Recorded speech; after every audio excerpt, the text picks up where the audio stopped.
You were listening to a Nerd Room podcast, a member of the Star Wars Commonwealth Podcast Network. Be sure to check out more from the Star Wars Commonwealth on the web at starwarscommonwealth.com and take your first steps into a larger world.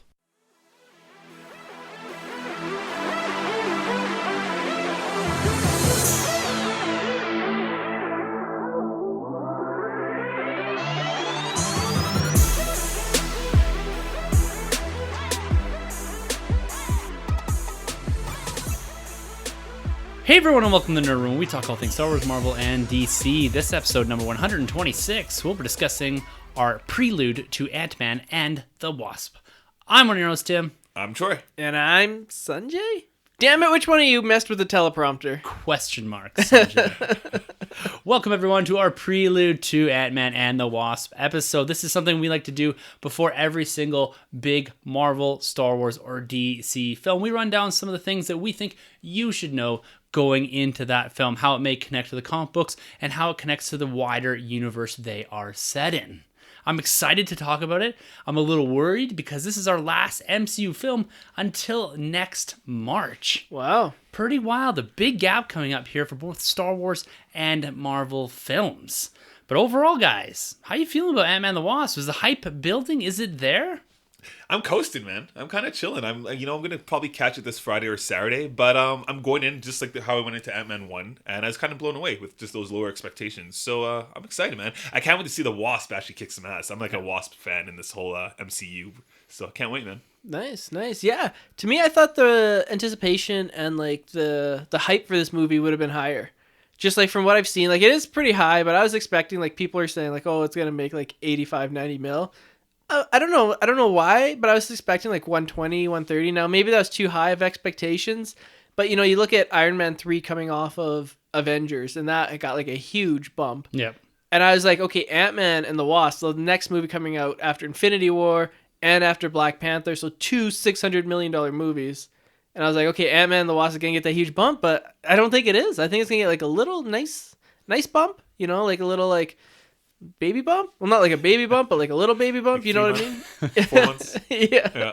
It came out with $57 million in its opening weekend gross whenever it did come out, 2015. So doing anything close to 100 is almost doubling what it did, which is pretty good. You don't see that quite often with sequels. But if you look at overall the marketing, everything going on, I think they've done very well to push this movie out there. I think the expectations have always been relatively low for this film, but from what we're hearing, it sounds like it's going to be really good from just a pure comic book film, doing something different, taking that comedic angle and taking some really cool characters in Ant-Man and the Wasp and expanding their own personal universe around them, bringing guys in like Bill Foster, Goliath, bringing in Janet Van Dyne. So we're going to see a lot of the continuity and the history built around these two characters and really grow this individual universe, which is something that we're going to see projected beyond Phase 3 because we're coming really to an end of that. We have 3 movies, including Ant-Man and the Wasp, that get us to the end of Phase 3, an end of this huge culmination, this huge continuity, this huge arc that's been building within the MCU for the last 10 years. So we're on the home stretch here. This is the second to last film, or third to last film, sorry, before we get to that Avengers Endgame or something to that effect. But we're going to get into all of that discussion, a little bit more into the characters, the box office predictions from us individually, what we hope to see from this film, and introduce you to some of the new characters and all that towards the end of the film. Because like we always do, we got to kick this episode off with our Week in Nerd. Gentlemen, how's comics? How's collecting? How has being a nerd this past week been? Yeah, it's been pretty good. I haven't picked up any comics or movies for this week, so it's been a slow week in that regard. But I did check out my main man Tim's favorite franchise, Jurassic World 2, Fallen Kingdom. And, I don't want to spoil anything for you because I know you're a huge fan. I don't know, have you seen it yet, Troy? I've been spoiled already. I took it. Oh, you've seen it already? Or you just like got spoiled? No, I asked to be spoiled. Yeah. Okay, so, the film, I don't know if I like it more than Jurassic World or not. It's pretty similar, but the special effects were really cool. And, dinosaurs have never looked better except for the first one. These are like the second best they've ever looked. I don't want to give anything away, so it's hard to like give my thoughts on the movie. I give it like a solid 6 out of 10. It's a fun, dumb movie. Shut your brain off at the door. I finished my popcorn at that movie, so it's not one of those movies where you set the popcorn aside. You definitely need the popcorn for this one. It's pure popcorn flick in all its glory. Well, I've got my dad actually texted me the other day and he said, when you get home, let's go see this. So I'm waiting to do that. So I got another couple weeks before I'm actually going to see it in theaters. Nice. But I'm pretty excited. We saw quite a few of the Jurassic Park films. I think all of them that I was of age to see. So I didn't see Jurassic Park in 1993 until it came out in VHS. But I've seen every other Jurassic Park film with them, which is pretty cool. Awesome. And what did you think of Jurassic World? I thought it was a good movie. It captured the essence of the franchise a bit. It was nice to see a park that functioned for a little bit. But my heart will always go back to Jurassic Park. Oh, nothing will top and that. I actually really quite like Jurassic World, or Jurassic, what is it? The second one? Lost World Jurassic Park. Yeah. I quite like that one as well. I have a feeling this one's going to have that same vibe, or a similar vibe to it at least. And I'm looking forward to how they evolve this franchise, because they got to start doing something different, right? Jurassic World, in the same essence that The Force Awakens was kind of a callback to that nostalgia of the original film, I think, in its just basic form. So I'm hoping that they take this and kind of go a bit sideways. I know the tag on the bottom is "the park is gone." Mm-hmm. And we can know from the previews that clearly something's happening. So it's going to be interesting how they take this franchise, because they're not going to leave this at 2. And I'm assuming there's some sort of tease for 3, because this is a huge franchise. It's still doing very well at the box office, as is Incredibles. Pat on my own back here for the fantasy draft. But yeah, I'm excited to go see this. I actually think you might enjoy this one more than I did. I'm gonna go out there and say you'll give it a higher score than 6 out of 10. Okay, interesting. All right, I have some stakes in it. Yeah, a little bit. What about you, my man? What have you, Troy? How's your weekend, nerd? Yeah, man, it's been pretty low key. I caught up on all my Batman except for the big issue 50 that's coming out. By the time this airs, you'll be able to check it out in your local comic book shop. That's right. But man, this wedding's going down. We're getting pretty close to it. Tom King is doing some crazy work right now, man. It's really hard to come off the heels of what Scott Snyder did with Court of Owls, that whole run, all that stuff that he did back there with Capullo. Right? Oh, yeah. So, yeah, this run's been fantastic. I caught up with all my Spider-Man. I think I covered that last week. Yeah. And I've actually gone this weird route with the Disney store. I've gone and actually picked up those little, die-cast mini figures. They hit those little play sets. Yeah. I don't know why I find them so cool. It's weird. I was in my nerd room the other day and I was looking at those old Toy Biz little 2-inch figures. They're steel die-cast. And I was like, man, I want to get my hands on those. So I went on eBay looking everywhere. And these things were crazy.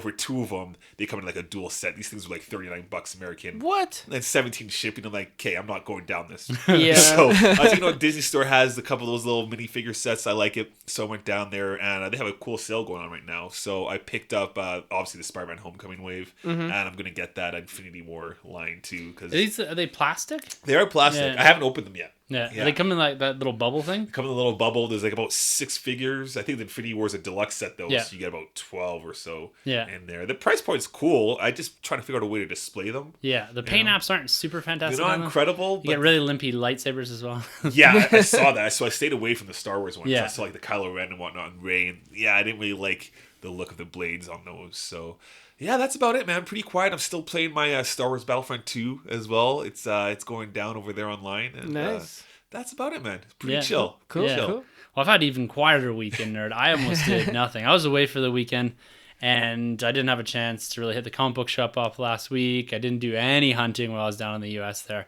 I just kind of did my thing when I was there as a bachelor party, so you know how things go.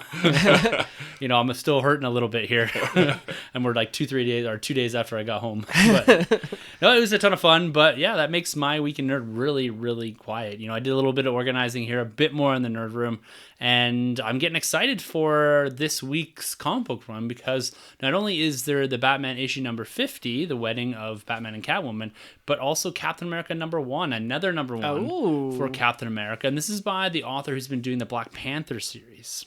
Okay. Yeah. So I'm really excited for them to take Captain America in a different direction. I haven't been loving the story that's going on right now, and it looks like they're kind of going to shift the focus a bit back towards your traditional Captain America stories. We're getting the man, the red, white, and blue guy. He's coming out on July 4th, so very appropriate. And I'm excited for that. I'm excited to get to the comic book shop this week and just kind of get back into it a little bit. Cool. Yeah, another one from number 1 from Marvel. So, kind of expected, but I don't know how long is this run. Do you think gonna last for Captain America? I know they've been doing these number 1 issues. They did one for Tony Stark. We talked about it a bit last week. They're doing one for Thor as well, but they're keeping the legacy numbers in there as well. So this is a bit more, I think, part of the bigger legacy relaunch, maybe not titled underneath it, but this idea of going back to basics. So I think we just have to get used to this. I know we've been hammering on about this for what seems like a couple of years at Marvel, is that we get new number ones seemingly almost every 6 months or so. So almost like a season of some sort.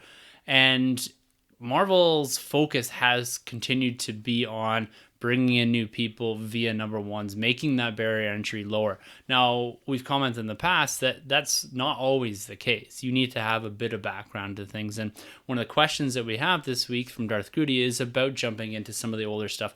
Where do you start? How do you get into it? So that's one thing that we encourage you guys, if you're looking to get into comic books, the same way Grabs did, is fire us over a note and we'll kind of try to rattle off some of these things to help you get into some of these comic books, give you a bit of background so these new number ones aren't quite as deceiving as they're maybe being with Marvel, and the fact that it's probably not the best jumping on point. Now, I'll reserve my opinion for Captain America because I haven't read it yet, but my guess would be is that if you get the character, you may find yourself stumbling over some of the references inside of it, particularly going back to Secret Empire, right? Because of how Captain America was and that legacy of that, and him trying to reshape himself and reform his image within the Marvel comic book universe. That may be a bit confusing, but outside of that, you should probably be able to get into some of these very basic character arcs that hopefully they're kicking off here over the next couple of weeks. Where did your cap end before this issue? 600 or 700? I did 700. I'm thinking about 702, 703. Okay, wow. then it went to the one. Then it's going to jump back to number one. I can't remember exactly. I might be an issue or two behind on the current cap arc, either in purchase or in reading. I can't remember which. But I'm a couple issues behind. So I haven't seen the end of the last arc that was being told. The one that kind of jumps into this book here. Right. Yeah. So, Troy, tell me about this. When I was looking through some of the comics that are coming, we saw that Spider-Man finished issue 800, 801, I believe. 801 was Dan Slott's final run. Dan Slott's final run. But he is doing a team-up with someone to do Spider-Geddon. Yeah. Now, can you elaborate a bit on that? Because it kind of intrigued me a bit. Yeah. I thought Dan Slott's whole run on Spider-Man was coming to an end, but he is still contributing to the character, it appears. That's what I was confused about, too. Yeah. So the next one is going to be Nick Spencer, I believe. Yeah. Taking on the Amazing Spider-Man franchise. So it's weird because I thought, Dan Slott's last run was 801, but I guess he's doing this whole Spider-Geddon, which we've led us to believe is kind of going to be like a sequel follow-up to Spider-Verse. So you're getting all these guys from the different Spider-Man universes, like Spider-Gwen, Miles Morales, the Amazing Spider-Man, obviously. And the really cool thing about this story is we're actually getting the PS4 Spider-Man coming into continuity. Oh, nice. So they're pulling him along the ride too, which is going to be pretty cool. Not really too sure who the villain is. It's probably going to be, I think it is actually Morlin, who was also part of the original Spider-Verse run. They're basically like these spider hunters. They hunt all the different Spider-Men and Spider-Women around different universes. Cool. And just devour them. It's crazy. They actually feed off these spider people. So that's gonna be cool because Merlin's one of my favorite Spider-Man villains anyways. So seeing these guys come back into the fold will be interesting.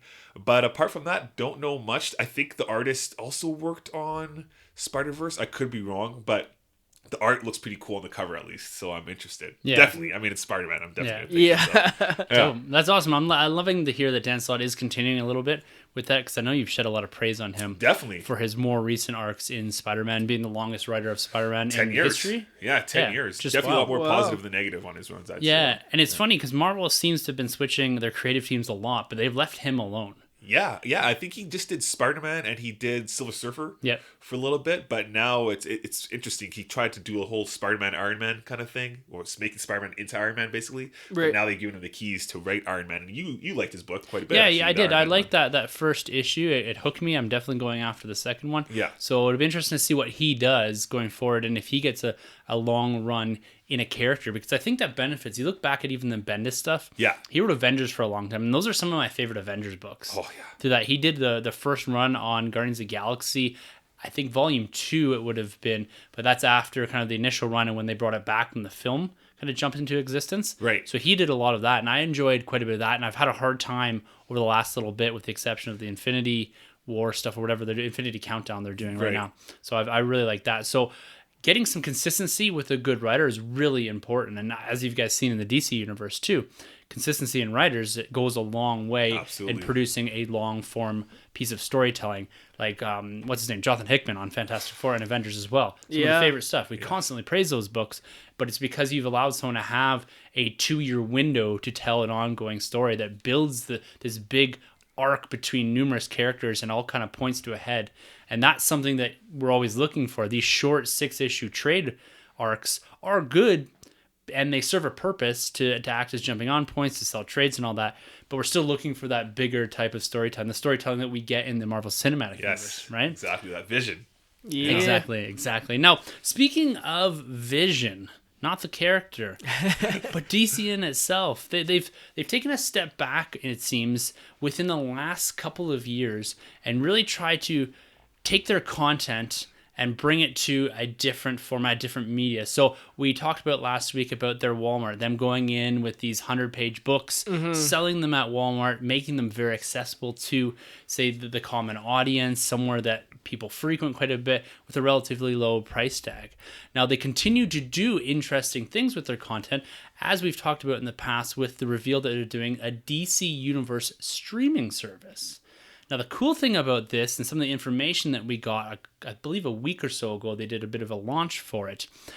This is going to be a subscription service similar to Netflix, whatever. You pay X amount of dollars and you get DC content. Now, what they're giving us here is television programming, access to animated series, access to films, and even a lot of DC's back catalog in comic books. Yeah. So very similar to the Marvel Unlimited, but all in one spot.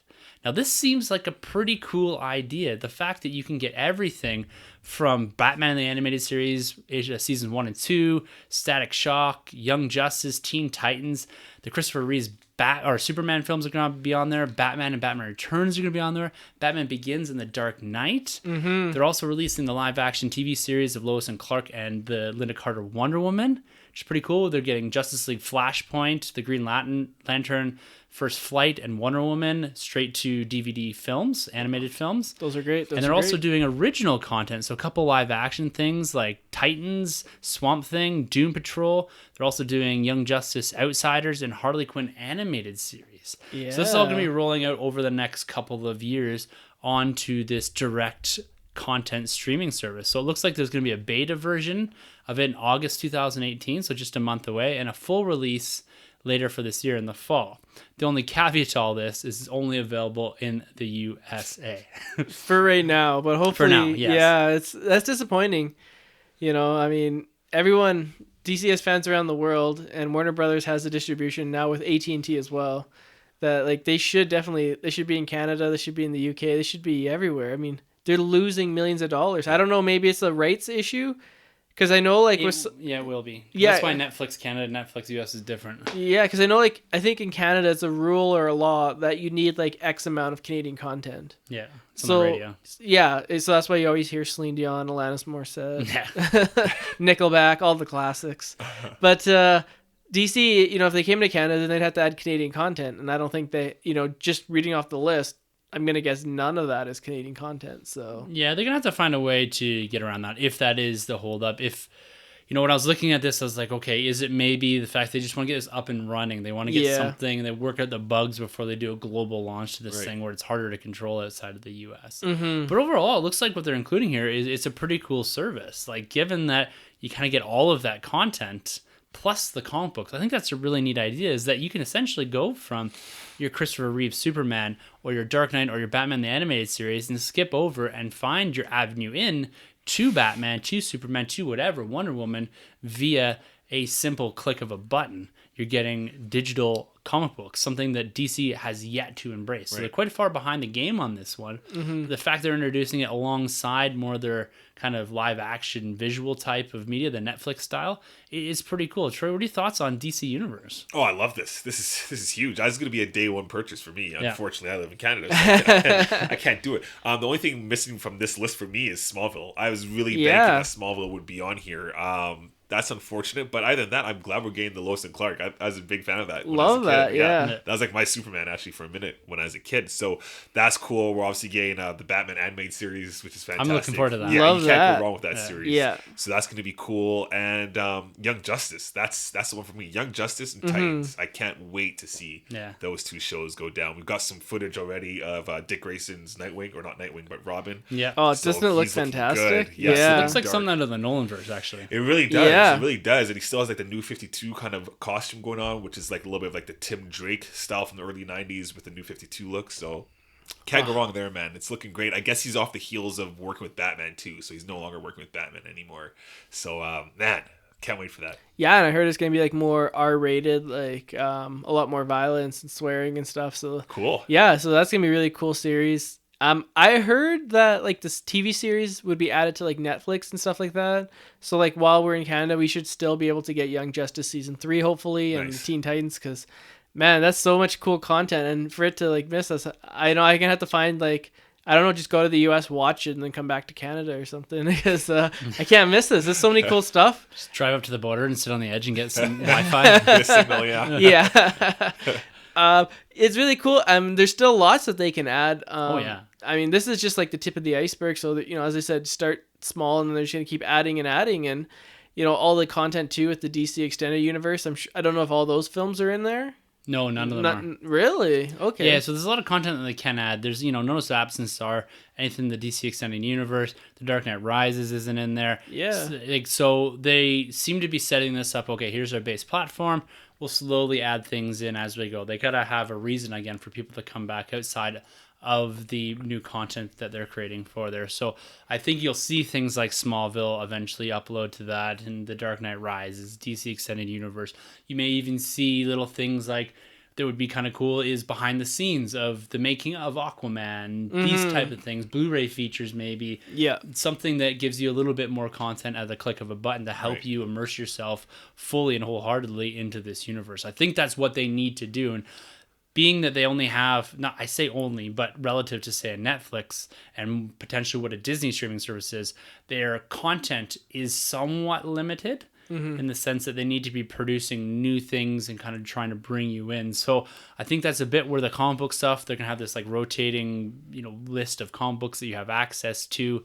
So it's just keeping it fresh, not having it stagnate. So you may see Smallville pop on, something like Batman the Animated Series come off. And so I don't know exactly how it's all going to work, but there seems to be enough content to begin with to get people intrigued enough to jump into this. Because I agree. I think maybe I don't know if there's a 1 or 2 month type subscription thing. I wouldn't mind watching Batman the Animated Series again and kind of getting into maybe some of the comic books on the free. Because it's a nice avenue, and essentially what they're doing here is knocking down a whole bunch of barriers for the DC universe in everything. Because you see Marvel Comics and the MCU are somewhat segregated. They don't see or have a lot of crossover.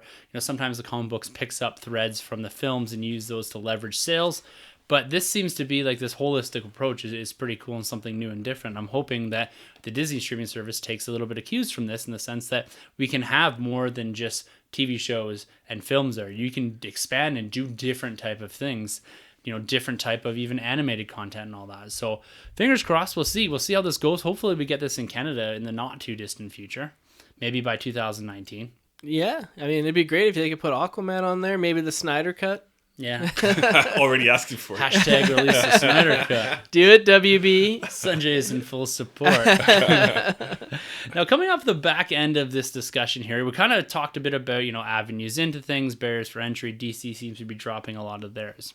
Now, a good friend of the show, Darth Goody, he has a question here. You can catch him on Twitter. He's a great dude, always interacting, sends us kind of DMs asking a bit about comics. So I wanted to address something. I have to apologize. He sent this in kind of right before we started to record, so it didn't really fit into the show notes last week, but we're getting into it right here. And it relates to almost a barrier entry for a particular comic book run in Marvel. So Darth Goody writes, "Hey fellas, I need some comic book education on the House of M. Admittedly, I'm just now intrigued due to the new Marvel Legends House of M Spider-Man figures coming out." Nice. Yeah. Nice. Researching this just confused me further. Apparently, there's a normal universe known as the 616. I'm a comic book noob, he says in parentheses. So the House of M is a separate universe. I only found a 5-issue run of House of M Spider-Man, but there seems to be a lot more tie-ins. Do you recommend I dive into any of these? So, off the top there, great question. I love talking about jumping into comic books here, and I agree. You look at some of the way that the events are structured, it's very difficult to understand how you get into this. I went down a very similar path when I first jumped into comics in 2012 with Avengers versus X-Men. I had no idea where to start. There was tie-ins, there was a main run, there was all these heroes battling each other. I just didn't quite get it.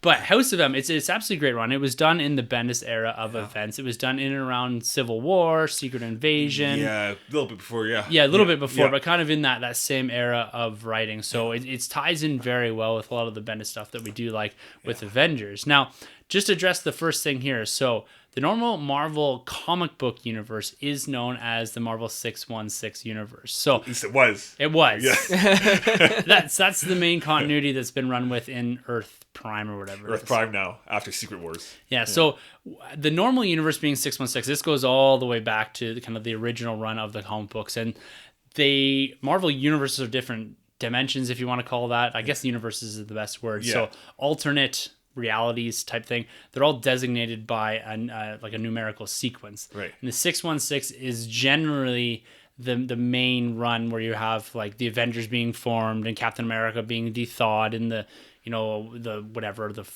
70s, 60s, late early 60s and all that. And this main run is always assumed to be within that continuity. Yeah. And then you get divergent continuities, which take on different forms, something like the Ultimate Universe. I can't remember the number tag there, but it carries a different designation. Yeah. So the 616 is just kind of I guess, whatever it was, Secret Wars. Yeah. Is a designation for the main continuity that Marvel Comics follows. So anything in there is, it's kind of, it's difficult to understand, but that's usually the ideas and the concepts of characters that you know, that's coming from the Earth 616 universe, if that makes any sense. I hope so. Now, the House of M, that was an interesting comic book run. Yeah. Mm-hmm. So just before we talk a little bit about it, we'll try not to spoil any of it because you haven't read much of it. But it is actually, so as events go, you usually have a main run of comic books, and House of M has 8 issues to it. And then from that, there'll be tie-in comic books that exist in individual runs of particular characters. So yes, the Spider-Man books, the Spider-Man House of M tie-in books take place at the same time, roughly, as the House of M main continuity or main run of titles. But slightly adjacent, focusing more on a Spider-Man-centric story set within that event. So what you need to do, if you really want to read House of M, I'd recommend going and getting the 8-issue trade, I'm sure there is, of the House of M main run of books. So that'll give you the base story of House of M, the event of House of M, and then the Spider-Man stuff that is adjacent to it will kind of supplement and add to that story, particularly to Spider-Man's story. I don't know about all the tie-ins, but I'm assuming there's an X-Men tie-in, there's probably a Cap tie-in, all these different characters get individual tie-ins. So this takes, I guess in a sense, you can read the House of M first 8 issues, get the gist of the event. If you want to grow and expand and see how it ripples through the Marvel 616 or whatever it is, then you need to get the tie-in books. The tie-in books do make things a little bit more expensive. Yeah. But if you have a character focus, it's probably good. What are you guys' thoughts on that? Yeah, that's basically it. I mean, to answer his question, whether it's a separate universe, it's the same universe as 616. It's just been altered, so it's not like a different dimension elsewhere. Yeah. But that's the best way. I mean, with this run, you could probably do that, just what you said. You can read the first 8 issues, then you can go off and read like Wolverine's or Spider-Man's, or I think even Fantastic Four's, or Doctor Strange. But you can't necessarily do it with every run. There are some runs that you have to, it's hard to do. Yeah. But you have to like read, like, say, I'm not using this example. Well, I am using this example. Because you have to do like Secret Empire 1, and then you have to do like Cap. Yeah. Next, and then you go back to Secret Empire, and then you go like somewhere else. They do happen sometimes out of sequence. Yeah, they're not isolated stories. So the events in the main title will affect the tie-in. Yeah. And so sometimes if you go online and just type in House of M reading order, it will give you a reading order, and I can actually just send you a link of how to read this, how your Spider-Man issues fit in with the main title, what are the tie-ins, so that you can read this sequentially. Yeah. I also find it depends on the writer too. Some writers are really good at writing other characters outside of it. So say if you have I think it's Nick Spencer we mentioned. So Nick Spencer did Secret Empire, and he has this overlapping story going on with the Avengers and whatnot. But then you have someone like Dan Slott that we just mentioned earlier. He will take Spider-Man and he will take him completely out of that story, so you don't have to mismatch them. He'll put him like Japan, and then Spider-Man has a storyline going over there. You might see one villain crossover from Secret Empire over to Japan with Spider-Man, but it keeps it kind of outside of it, so you're not really missing out too much. It's kind of nice. So if you're just like an Amazing Spider-Man person and you don't want to dive into Secret Empire, it doesn't really interfere with that storyline. So something like I think better writers out there will kind of maneuver around that, and I really do appreciate them doing that. Shout out to Dan Slott. That's why I mentioned it. Yeah. So. Yeah, and I think your point too about the universe it actually takes place in. It is the 616 like you said, but it's an altered 616, not an alternate reality. Exactly. So it's an altered reality, not an alternate reality. Exactly. If that makes sense. Yeah. Right. Yeah. So it's like a multiverse. It's the same. World. It's just been altered because of the events within and the character that's focused around in Scarlet Witch. Exactly. And speaking of that, not spoiling anything at all, but I mean, if you're trying to figure out where to start reading this book, I'd just go after Avengers Disassembled. Yeah. Basically, like right after that, and then jump into this book. Yeah, Avengers Assembled, issue number 500 of Avengers. Right. Yeah, and then you can kind of build that continuity there. Like, I would almost go, if you're really looking to get into some of this, go and Google, and again, I can send you this, is the Bendis Avengers era reading order. Yeah, they have volumes. Like, even in chapters, you got like the volume 1, volume 2. They're thick, like thick trades, but man, you got everything in there. And you get, so this is when you get, like, from Avengers Disassembled, Avengers number 500 forward is, like you said, everything from House of M, Secret Invasion, Civil War, like everything there. There's the big Fear Itself, and Siege. Like, Siege is a huge one too. It's so good. Yeah, and that eventually caps off with Avengers versus X-Men and Age of Ultron's kind of built into there as well. So that's like the Bendis era, and that goes from early 2000s right through to the late or early 2011s, 12s. Yeah, like even like 15 there. Yeah, I mean, you could skip even Age of Ultron. Oh yeah, it's really weird, and it came out at a late time where it didn't even make sense. Yeah, probably just to coincide with the movie. No, it came out really? Before. What happened was it was written, and it was meant to fit in like a year earlier into continuity, but then it didn't. And they just put it out like a year later, and so like costumes had changed, and like the story was changed. Yeah, it was so isolated, and there's like characters that didn't make sense to be there anymore. Yeah. Anyways, don't worry about Age of Ultron. But guys, do we recommend he jump into the House of M? Oh, 100%. I'm just coming off of reading it recently. It's such a good book, man. The art holds up well. Bendis is a killer when it comes to writing it, and the storyline is fantastic. And just where they take these characters, it's so well done. And it's a must read in my opinion. Yeah, awesome. I haven't read it yet, but I would suggest. I'm not sure where you're located, but check your local flea markets. I was able to pick up, I think there's 8 issues in this. Yeah. I was able to pick up, I think, 6 of the issues for like $1. Wow. Yeah, like $1 each. So like pretty good deal. So just make sure you check there. You don't know, like used bookstores, they may have it as well. Because it's kind of fun too, like go through the hunt. So I do have the whole issues 1 through 8. So I just have to sit down and read it now. Yeah. And sorry, just last one quick thing. Make sure you do pick up House of M, not House of M Secret Wars, because there is that crossover tie-in event, which is 2015, and they look very similar, kind of, so that could be confusing. So make sure it doesn't say Secret Wars on there. Yeah, definitely. I agree too. Jump into this, and if you're really looking to get into like the bulk of what I would consider relatively good Avengers stories and where they're pulling a lot from in the films, it's that Bendis era. So Avengers Disassemble forward, which does include House of M. If you like House of M, you like that event, I'd grab, Civil War, Secret Invasion's a really good one. Has a ton of tie-ins. But reading the main books, which are usually 6 to 8 issues long, you usually get away with that, and then you can supplement going forward. But I definitely get into this and look at that Bendis reading order and see, what's next for you to jump into. Because I have a feeling once you read House of M, you're going to be craving more things. Oh, yeah. You're going to want to jump into other things. Yes, like Hickman. Yes, exactly. Talking about House of M and Secret Wars and all this, Marvel always does kind of hero versus hero. They always have that crossover, them fighting, you know what I mean? But like DC doesn't really do that. Like it'd be really cool if DC did a story similar to like Civil War or something, but you had like Batman and Superman, and they're like dragging in superheroes. I guess they did something similar with like Injustice. Yeah. I was just saying it, but like something like that. And like DC always does like these crises, everything's called crisis. Yeah. And Marvel's always called war or something. So yeah. it's just kind of funny that they always like keep to their silos, but there's no like, yeah, I don't know where I was going with that, but I just think it'd be kind of cool if They tried a little bit with like Four of Evil. That's kind of neat. That was Remember cool. when I they like had that. Yeah. Alexa there, and they had like the alternate dimensions like Ultraman. Yeah. And then they had like Owlman, which is Oh, like the yeah. evil versions of Batman and Superman. Right. Supergirl is like Wonder Woman. Yeah. kind of thing. Yeah. That's kind of neat. Yeah. Yeah. But yeah, no, I mean, I really like that with Marvel where they have like the hero versus hero, like the Civil War. Like Civil War is such a great story. I remember I read that, and that's another one that if you haven't read that one yet, check out that one. Yeah, it's a ton of fun. It's great. It's condensed in one trade too. Yeah. And then the follow-up stuff with Captain America. Some of those- It's great. And just the state of the Marvel universe where they're Yeah. at. Like Spider-Man's in hiding, Captain America's in hiding because Yeah. they're not registered heroes. Mm-hmm. It's incredible what they do Yeah, there. it's fun. Yeah, there's a reason they adapted it so early in the MCU, right? Yeah. Yeah. Like Yeah. it got one film. It would have been cool to be more, but the film we got, I think, was fantastic. Loved it. I It's agree. appropriate adaptation for the time. Maybe you would have loved to have more heroes jammed into this thing, Yeah. but it did it justice, I think. And the comic book gets you even further. Yeah. And it will highlight the importance of Spider-Man in the MCU as well. Definitely. Oh, And yeah. it'll make you a Cap fan for Yeah. sure. Yeah. Definitely. Yeah. Yeah, that's what got me there. One of the stories that got me there. Yeah. was Civil War. Yeah. It's amazing stuff. Anyways, my dude, thank you very much for writing in. Hopefully that giant ramble gets you somewhere. If you got some more questions, or maybe I'll try to send you a link or just tweet out a link about the Bendis reading order that helps you kind of get to that next step of understanding the continuity of the 616 and what was done in that era of Marvel Comics, which I still consider some of the best stuff that had been done in probably the last decade or so. I see. I feel like they aged well, like going back to those runs. Very they well. hold up. Very well. All right, dudes.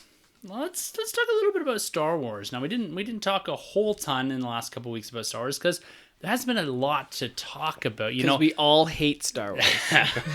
That's an audio file. Yeah. We all love Star Wars and fandom. It's kind of in a shitty place right now.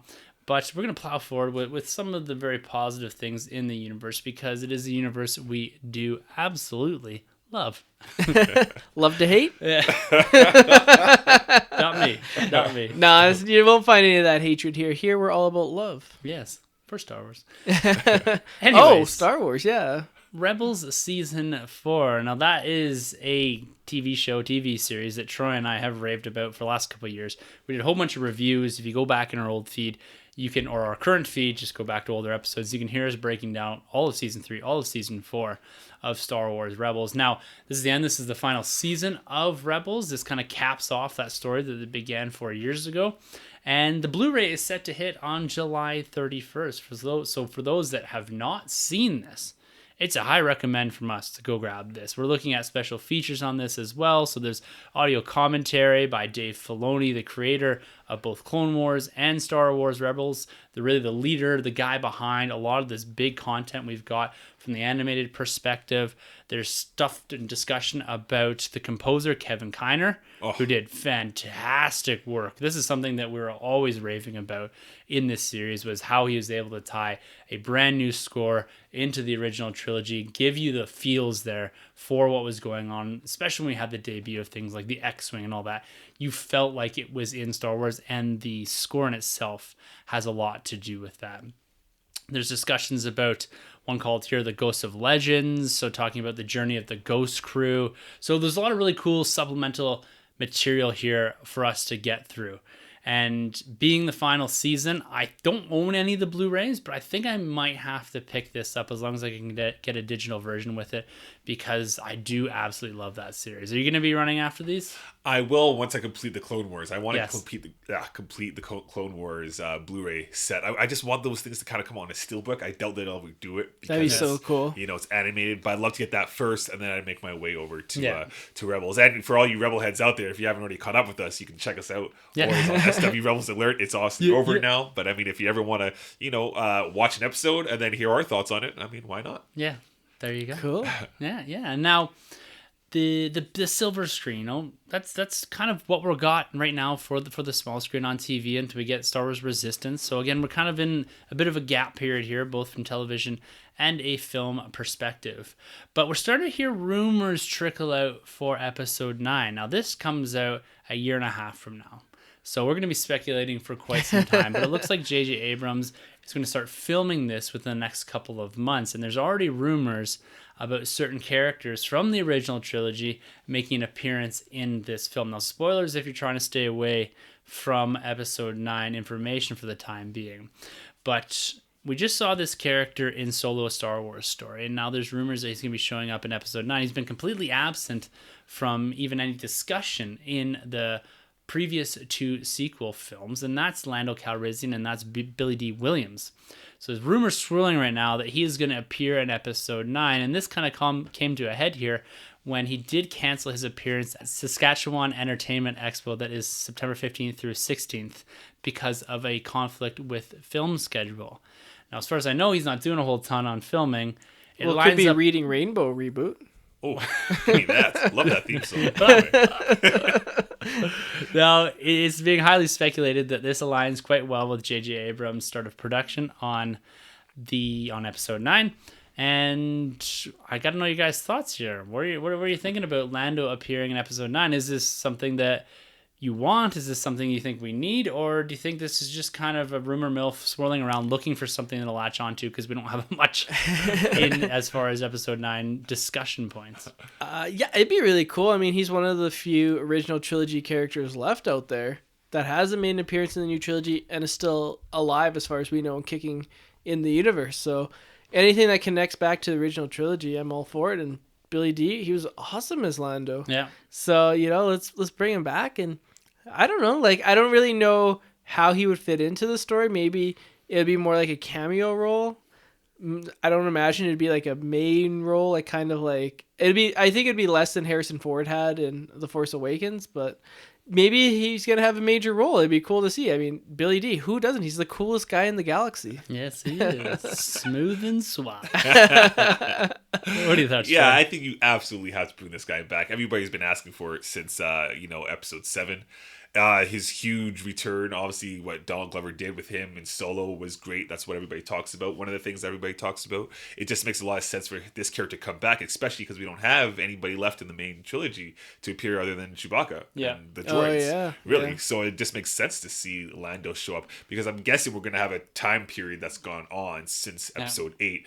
It just makes sense that he's already there, he's already established, and he's not necessarily calling the shots, but he's there helping out, and he's already has a place in the Resistance. So it makes a lot of sense to bring this character in. I mean, everybody loves Billy D. Everybody. Yeah, he kills it. So I got to see this guy show up at least for Episode 9, because this is probably it for him, right? I agree. I think that given the state of the Resistance at the end of The Last Jedi, calling in the reinforcements, the old rebellion general in Lando Calrissian, a mainstay in Empire Strikes Back and Return of the Jedi, part of the destruction of the last Death Star. So I agree. He needs to be a character in this. It seems like he's that anomaly, that one person, like question mark, like why hasn't he be a part of this? Yeah. He may be part of the crew that Leia called that never responded as far as when the Resistance was on their last legs.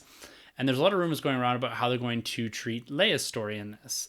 And a lot of suggestions, especially from the guys over at Tumbling Saber and that, are talking about her death being in the crawl or it opening to a funeral of Leia.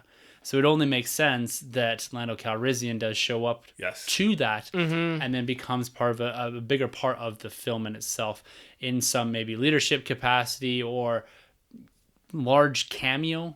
I don't think they're just going to have him show up and then disappear. Right. I think you have at least some sort of arc in the film, whether it be minor or not, just because you're going to need some of that guidance, right? And I don't know if he's the right guy to turn to. I know he was a rebellion general, but I don't know if he's the right guy to turn to say, take the reins of the story that maybe Leia would have had. Right. But he needs to have a piece in this film to kind of close out his arc. Yeah. Because that we need some closure on those characters, because we just saw him at the end of Return of the Jedi. We've gotten some insight as to what he was doing in the Aftermath books as well. I believe that Lando, one of the books, Last Shot or something like that, there was a story. So he has some relationship to Kylo Ren, to Ben Solo as well, called him Uncle Lando. Cool. So they need to develop maybe a little bit of that as well. Right. Because he does have a relationship or a bigger relationship to that family. So as we're closing out this Skywalker Solo arc, it might be an appropriate character to bring in. So I think these all seem pretty legit to me. Mm-hmm. These rumors going around, his inclusion in the story, maybe having a bigger part as well. So I'm excited for it. I want to see more Lando. I want to see what Billy D can do with this character to kind of close out the overall arc of it. Because he seems like a very viable character too for some sort of worthy sacrifice. Right. Yeah. Yes. Yeah. So yeah, very exciting stuff. And as far as Star Wars goes in general, that's kind of it. It's going to be a tough go here, I think, moving forward as far as Star Wars content. But luckily enough, we have a lot of Marvel and DC content to lean on going forward as well. And that's where we're going to skip over to this week's Marvel news. So we're going to talk about Ant-Man and the Wasp here, but before we get to that, Grabs has got another fantastic question, which does center around the Marvel the Marvel universe itself, the Marvel comic book universe. All right, Troy, you got the theme song this week? Not a chance. No. Tim? No, I'm good. What do you got? All right, this is off the top of my head. Grabs, you bring up my creativity. G to the R to the A to the B to the S. He's going to grab you. No, wait, that's not where I want to go with that one. I'm very proud of you for stopping that.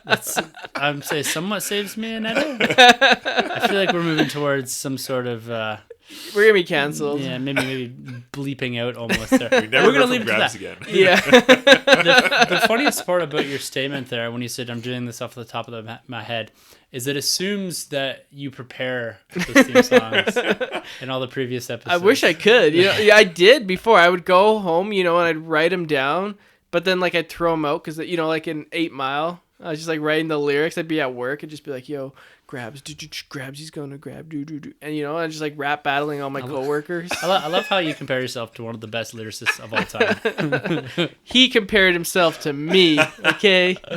Okay. Here's Grab's question for this week. The subject being, we've all got problems, and yes, apparently, so does Sunjay. It's very evident and clear here. Tim, Troy, and Sunjay. I was reading Marvel, the Characters and Their Universe, which is a book, last week, and I came across this about Spider-Man. He has come to symbolize Marvel Comics, and for good reasons. More than any other character, he represents Marvel's unique approach to creating heroes with real-world problems. My question to you three this week are, what are some of the real-world problems superheroes have? What character flaws or problems do you find most entertaining and make the character more relatable? What story arc features these problems? Lastly, which hero characteristics that you find, or do you find, unflattering or annoying? Thanks in advance, Grabs. Sorry, can you repeat that? I was coming up with a new theme song in my head. So We'll break this question down in a bit more detail here. Well, don't you want to hear what I came up with? Do I have to edit it? Maybe you can edit this one over this one, because this one's the family-friendly one. Okay. All right, Troy, lay down a beat for me. That's all right. I'm going to pass on this one, too. Do it acapella styles, man. Yeah, man. Yeah. I can't do it. Maybe next week, okay, Grabs, I'm going to come up with a theme song for Here's you. the challenge to you. Here's your homework. Is go home. Yeah. And we're not going to have Grab's question next week because we're doing Ant-Man and the Wasp review. But Well, actually, yeah, okay. go home. You have 2 weeks to write a theme song. Okay, I got this. And Yeah. you got 2 weeks to come up with the background music. And I'm not doing Tim is on for the music video. I do all the editing and all sound that editing? stuff. Yeah. Producing and all that Yeah, stuff. he's the sound mixer. He's got the mixing board in the background, and You do your thing. You do you. You can upload it to YouTube. perfect. All right, so first off here, Grabs, thank you very much for another excellent question. I'm sure we're about to go down a giant tangent, but hopefully there's a little bit of laugh here and there within that tangent. Now, it's a very cool quote that he's pulled out of this book, Marvel, the Characters and Their Universe, and the fact that Spider-Man, being that relatable character, has always been an important pivot point within Marvel Comics, in the sense that you can look at this character, you can relate to him directly, and I find, me personally, not to throw shade at DC, this is why I have such a hard time with Superman. So I have such a hard time at times with Batman. I find them relatively unrelatable because I can't. It's not even that I find myself more relatable to Captain America because I can see myself in his shoes, but they feel like more human characters to me as opposed to those. And I think Spider-Man really takes the cake for that one. And that has to be part of the reason, Troy, why you're so invested in Spider-Man is some of that relatability of the character. Hands down, even Spider-Man going back from when he's a 15, 16-year-old kid being bit with a spider to then later on getting a job and having that responsibility and then, going through school, going through college, providing for a family, all those things you can even grow with Spider-Man. So all those elements of the character I absolutely love and cherish, basically. So that's why I've always, kind of leaned more towards Spider-Man than anybody else. I love Batman, I love Nightwing and Superman, Yeah. but he can't really relate to them. I don't got billions in the bank. Yeah. You know, so. Yeah. It's funny that you bring that up because, like, for me, maybe this is why I gravitate more to DC. But like, when I'm reading a story, say like a Batman story, I want to read the story where he's like, okay, I got to take down the Joker and I got to take down the Riddler or like Mr. Freeze or whatever, and it's like him battling the villain. Like, the Bruce Wayne stuff is like all right, but I don't read Batman for Bruce Wayne. Yeah. You know what I mean? Whereas like with Spider-Man, you get Peter Parker, he's just as important. Well, Bruce Wayne is just as important as Batman, but you know what I mean? Right. Like he's got like more like problems that, you and I may have. Right. Yeah. So let's talk about those real world problems, because the first part of his question here is, what are some of the real world problems that superheroes have? Now, going into Spider-Man, I think it was captured beautifully in Spider-Man Homecoming, Yes. is that battle between living your life and living a superhero life. And you see this with Iron Man, with everyone, is are they separate characters? Like you talked about Peter Parker and the importance of Peter Parker and Spider-Man, the importance of Tony Stark and Iron Man, Batman, Bruce Wayne. So at times you need to separate those characters out, because I think that struggle that they would have, and like I said in Homecoming, you see this, is how do you live both lives? Right. Tom Holland struggles with this. He's at prom. He's got to leave. You know what I mean? Yeah, he's on a field trip and he has to leave. Exactly. Yeah. So he's got to find a way to do the right thing, right? The greater good, while sacrificing their own lives. And I find that very interesting. You look at Tony Stark's arc in a lot of the comic books and even in the films, is at times he really struggles with who he is as a character. Is he Iron Man? Is he Tony Stark? Is he some amalgamation of both?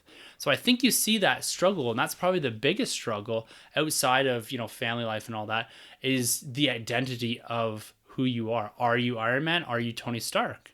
So I think that, to me, is one of the big real world problems that they have, is trying to maintain that lifestyle. Even like you look at The Dark Knight, Bruce Wayne, going out at night, getting the crap kicked out of him, and then showing up at board meetings and falling asleep. Yeah.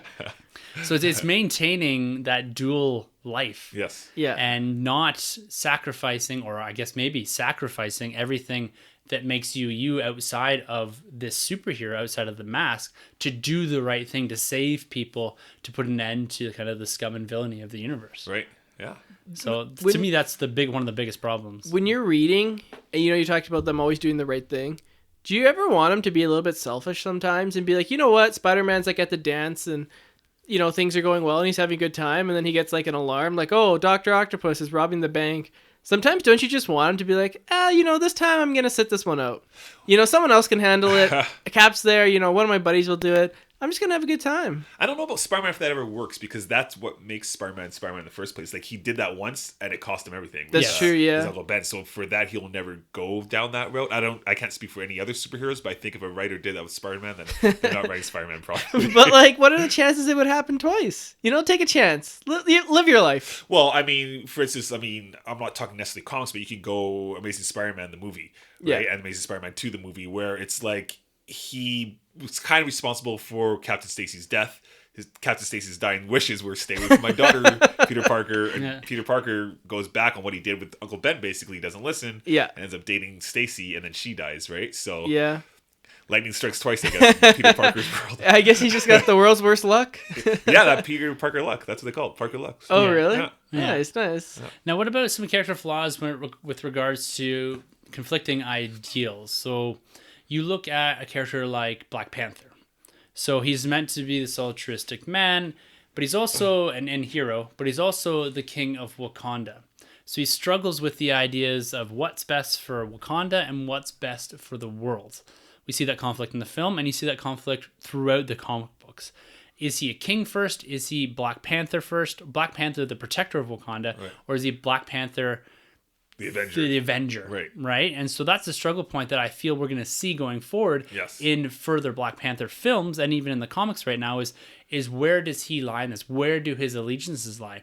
And you saw this with Infinity War as well, is that he started to open the gates to Wakanda and it led to the invasion of Thanos. Right. So it's struggling, like he did the right thing there, but it cost a lot of Wakandan lives. Yes. So we did the Black Panther, the Avenger thing, but not Black Panther, the Wakandan protector. Exactly. So it's a very interesting conflict you do see within the Black Panther series, is that, is he a king or is he Black Panther the Avenger? I really like that one. I think they're going to play it well here in the films going forward. Oh, I love that. They have to. Yeah. I think so. It makes a lot of sense. Yeah, and then you get same with Thor. You know, is he the king or the rightful heir to the throne of Asgard, or is he protector of Earth? Right. He made his decision in Thor: The Dark World, and then you saw him reverse that in Thor: Ragnarok and become the Asgardian man, the protector, maybe one of the last Asgardians. Right. Well, like that kind of stuff, like that responsibility. That's what I love. Again, going back to Jonathan Hickman, his Fantastic Four run taking place after Civil War. You basically have Reed Richards, who's like, you know, the world's smartest man, basically, and he has this other dimension where there's like a whole bunch of other Reed Richards, and they're all working around the clock to like save the world. They want to save and fix everything, and Reed is basically meant to join them and do the same thing and help them out. But in order for him to do so, he'd have to leave his family, which is just something he will not do. So there's like that responsibility line. What do you do? Do you stay with your family, become the family man that you should be, or do you try and save the world and fix everything? Like that kind of stuff. I don't want to say just Marvel does, but man, I guess it's Hickman, because you can put him anywhere and he'll do this kind of work. That kind of stuff, though, I'm really drawn towards. Just love that kind of stuff. And as parents, I think that I find that much more relatable. Exactly. Because it's, you know, do you do your thing or do you do the family thing? And I know family life, you shouldn't ask you to make a lot of sacrifices, but your life does dramatically change with wife, with children and all that. And you find yourself asking and making these decisions, whereas, you know, I have to do the best thing for my family. Now, whether it's taking a slightly different job, moving somewhere, doing something different, I think that to me is where you get some relatability within these decisions. Is yes, we're not making decisions based off heroes, but we are doing, you know, your family life versus what you could consider somewhat more personal life, being selfish, if you will, and making those decisions. And I find I can pull a lot from the comic books when I actually sit and actually think about it. Yeah, definitely. Do you guys have any more? No, I'm all out. So you know, talking about conflicting ideologies, immediately what comes to mind is Watchmen to me. Like, this is like the creme de la creme. You know, this was named one of Time's 500 greatest English novels of all time. Like, this thing is perfect. It's beautiful. It's this amazing book and film. And talking about conflicting ideologies, I'm thinking of Adrian Veidt. I always don't know how to pronounce his name. Veidt or Veidt? Veidt? I don't know. But Adrian, you know, he's thinking about, okay, killing. He plants this like fake bomb or this fake octopus, depending which interpretation you're reading. Not the fake. movie or the comic. Yeah, exactly. That kills millions of people in New York and Moscow. But he does it because, you know, he's saving the planet. He's saying killing millions to save billions. And is that like, you know, that's a moral quandary. You know, does everyone... The greater good. The greater good. And then, you know, another thing is the comedian.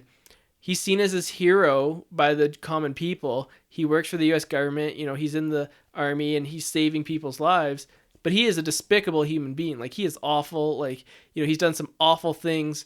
But, like, it's like this conflicting ideology. Is he still a hero? But is he not a hero? Like, where's the line? It's such a fascinating read, and every time I read it or watch it, I pick up different storylines from it, and you know, just so many things that you can go on with everything on there. It's just I just can't say enough good things about Watchmen. I mean, who watches The Watchmen? I watch the Watchmen film. No, I think that's great. And that really, I think we've kind of covered a bit here of Grab's second part of this question is what character flaws or problems do you find the most entertaining and make the character more relatable? So that comes down to this, even this family discussion. Yeah. You know, making these bigger choices, the greater good choices. And his second to last question here is what story arc features some of these problems? Now, another one I'm going to bring to the table here is one that I've always really liked, but it's kind of weird, kind of funny. Is that Thanos' arc in Infinity Gauntlet. Okay. So if you remember from that, you know, Thanos he's basically this god, right? He has the power of the Infinity Gauntlet, but his biggest downfall, or biggest flaw, his fatal flaw is his lack of confidence in himself, not thinking that he actually deserves this. And so I find that interesting and oddly relatable. And I've had a few discussions with some of my friends recently with regards to working out and doing certain aspects and trying to have or shift your lifestyle, and this ability to grasp this idea of what is good enough for yourself. And I sometimes think back to this Thanos arc in Infinity Gauntlet about, like, the reason it doesn't work is because he stops believing in himself, more or less. Mm-hmm. Now, he's a crazy killer and all this, murderer, so that aspect is really hard to relate to. But this idea of always wanting more. You know, you never getting to a satisfactory end Yeah. in something that you're doing. You have a goal, you get to a weight loss goal, whatever, but you find yourself, I think it's an internal flaw in everyone, is that you get there and you're like, okay, what's next? Yeah. You're Yeah. never satisfied with yourself, with what you've accomplished. Thanos is like that Yeah. in Infinity Gauntlet. That may be something they bring in to Avengers number 4. Like, right. he's satisfied. His ultimate objective of balancing the universe, is that enough for Thanos Right. in the films? Is this where we get his fatal character flaw, rolling back some of the big deaths or some of the consequences of Avengers Infinity War? So I'm going to be interested to see where they take that. But it's kind of a weird thing for a character that is all powerful, that has this really weird fatal flaw that I think a lot of people have. Yeah. Yeah. Pretty common. And so I find that somewhat quite relatable, and that's an interesting arc that you do see that in, because it's kind of unexpected. You have to read it a few times, I think, to really pull that out. It sounds like Scarface to me. Yeah. You know, like that fatal flaw, like when is enough? You know, Tony Montana comes to America and he wants like a good life and a good job, and or not a good job, but he wants a good life and he wants the money and the girls, and he gets it and he gets it and he gets it. He wants more, more, more, more, more. He never stops until he's dead. So Yeah. I don't know, like Thanos and Tony Montana, that'd be a hell of a comedy. Very evil guys. Yeah. All right, his last part of this question here is, which hero displays characteristics that you find unflattering or annoying? Oh, okay. Which hero? And it's got to be a hero. It can't be a villain. Yeah. I think so. For me, I'm going to go back to kind of the overall essence of the question and the relatability. So I don't find any of these characteristics of Superman unflattering or annoying, but I find it on a relatability and the characteristics of this character is, and this is why I think I liked Man of Steel a lot more, because they made him feel a bit more grounded. They made him feel like someone that you could have a relationship with. He had people he loved. But I think going into subsequent films, and maybe they get into this a lot in the comic books, I find them almost separating that out a little bit. They missed an opportunity in Justice League to make him feel extremely humanized based off a relationship with Lois Lane. They kind of did that, but really quickly, and didn't allow that to develop too much. So I find that the characteristics of Superman being this all-powerful god and being all-powered, I find that a characteristic that it's hard for me to relate to. Yeah. And even in film, it's what do you do next with the Man of Steel? The guy that can punch anything into space. You know what I mean? Yeah. So And they that's have what's been the trouble with Superman, right? Yeah, exactly. Yeah. And Other way that's around the that. trouble of making him relatable on film as well. Right. Is that you don't have a believable villain outside of maybe Zod, Brainiac, the style of villains, to make him feel like he's being challenged. Right. And that's why maybe some of the flaws of Batman vs Superman was in that, is that building There that, were no flaws in Batman v Superman. well, that's fine. I'm But just kidding. it's one of those things that I've always struggled with internally with Man of Steel. Like that's why I like the Man of Steel film, because they gave him some sort of backstory that made him personally relatable, and they gave him a villain that had stakes in that relationship, or his past at least, and was an equal or someone that could battle him.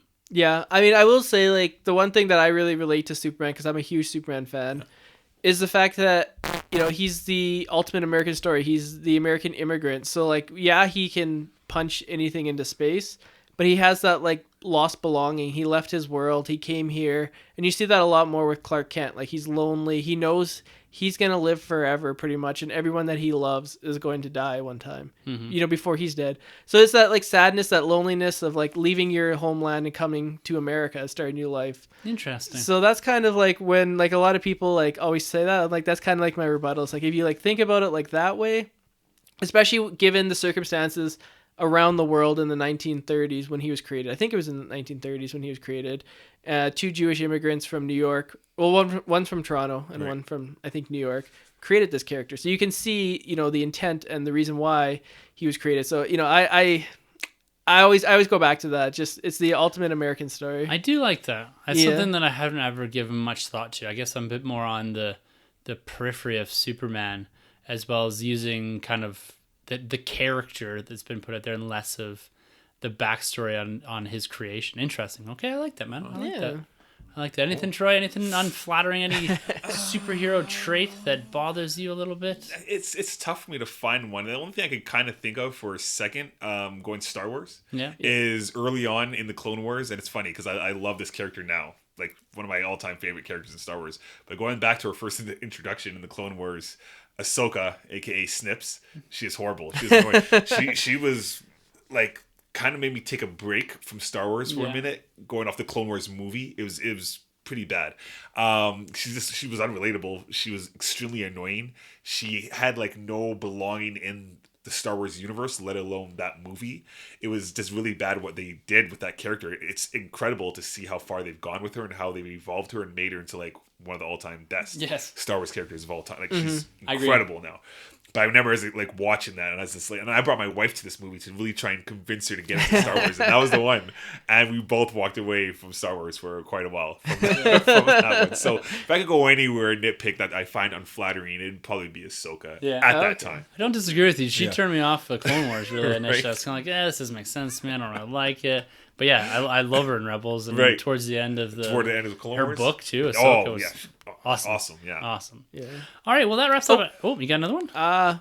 Yeah, I was gonna say, like the one area is like I'm gonna go like more villains, I guess, on this one. I'm cheating. I'm sorry, Grabs. Please forgive me. But even this applies to heroes too. No one is specifically, but I really hate when you have characters, heroes or villains, and they just constantly just don't take anything seriously. Like they'll like. Or they monologue. Oh my goodness, monologuing. Like they'll go on forever, or like they'll say like there's supposed to be like a serious scene, and then they'll like throw a joke out there, and like to me it always like takes me out of the movie. I'm like, no one would really be joking in this situation when like the world's in trouble and someone just like cracks a joke, like a one-liner or something. So does like that. Deadpool bother you at all, or you see past Deadpool? Deadpool actually I'm okay with, because I guess that's like his whole shtick, and it's supposed to be like poking fun and like breaking the fourth wall. Right. So him I really dig, but like I guess like the one example, and I haven't seen this movie in a while, but Age of Ultron would be Ultron. Yes. Just like he keeps on quipping and stuff, and I'm like Tony Stark, I get it, because that's like kind of his personality, and he's kind of like always been like that. But Ultron, like from what my very limited knowledge of Ultron, is he's supposed to be like this menacing robot that has like no heart, that wants to like take over the world and like kill all humans, if you will. But like he's just like making jokes about cracking eggs to make an omelet and stuff like that, and I'm like, they're like people are dying around him, and those are the jokes. And I was like, man, like I don't know, like maybe I'm just like being an old curmudgeon. No, I'm right there with you. There's a very missed opportunity when it came to Ultron. Could have been so much better. And like they have like Loki works, because I guess like his jokes aren't like one-liners, but they're more like haha like situations. And like Thanos, like they killed it with Thanos, and like he had some good lines in there too, but like he wasn't like jokes all the time. When they use the villain to provide exposition for the scene to make you understand motivations, that's when it gets difficult. And Ultron did a lot of that. It was like, why are you doing this? I need this vibranium to do this, to do that. You know what I mean? Yeah. And so they used him for exposition more often than not. Potentially. I haven't seen that movie in quite some time, but I have to go back. And we are going to go back and revisit that as we kind of shift here our focus over to the Marvel Cinematic Universe and Ant-Man and the Wasp.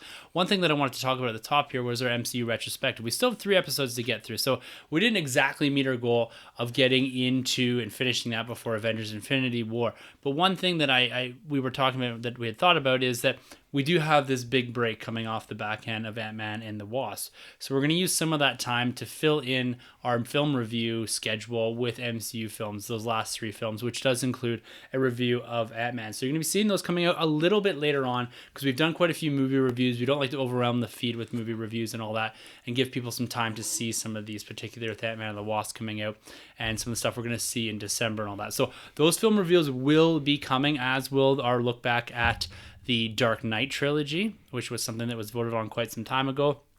But we will work that all into our schedule here, because the next couple of weeks are going to be quite busy for all of us with vacation and all this. So we're going to try to make sure the feed stays hot, but they're not going to be with the film reviews in that, particularly because we want to give them a little bit of time, a little bit of breathing room, because we've done a lot of film reviews in the last couple of months. But our next one coming up here is Ant-Man and the Wasp. And like before every single MCU film, we like to drop somewhat of a prelude episode, giving you some insight into the characters and our thoughts on what this film could be. Now, this is going to be completely spoiler-free. Like you, Troy, and like you, Sunjay, we've all kind of stayed on the periphery of this one. I haven't dove too deep into this. I've watched the trailers, none of the TV spots. I haven't gone really hunting for much information here. I'm looking and going in with that same expectation as you, Troy, is that I think this is going to be a fine movie. I'm looking to be somewhat blown away by what they do in this. And I think by what we've heard, we may be getting that as far as just how they deliver the film, how they capture the essence of Ant-Man, but also make sure it feels firmly instilled within the Marvel Cinematic Universe. But before we get into that, I got to hear you guys' high-level thoughts on Ant-Man. Ant-Man 1? Ant-Man 1, Yeah, yes. sorry. Yeah, Ant-Man 1, I was blown away, actually, by that one. I went in there not expecting much, and I was laughing a lot. I'm a big Paul Rudd fan. I think he's great. I think he doesn't age a day. No. But he's fantastic, man. He's great. I love the cast that they brought together. T.I. makes an appearance in there too, which is pretty cool. His crew there, which we're going to be seeing in Ant-Man and the Wasp. Yes.